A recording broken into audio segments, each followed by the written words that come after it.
Y'all, guess what came in the mail today? So excited, right? So I had ordered the new lace spray thing. I kind of already opened it, but I wanted to unbox it with y'all, right?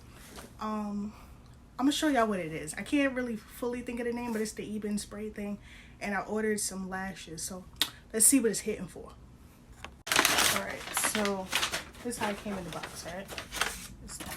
Oh my god, look at it. Didn't look this big at all on the site, but I ain't mad at it. They look good. Oh my god, can't wait to use them. And then, oh, they gave me a free gift. I'm gonna show that to y'all in a second. This is the spray I was talking about.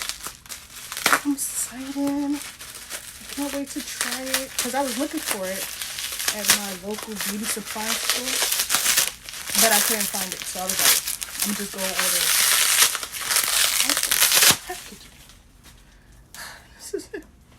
This is it, y'all. Can y'all see that?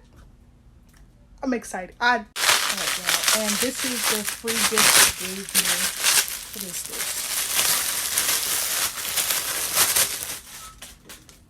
Curling paste. Oh, dang. I don't know if y'all can see that. Yeah. Ooh.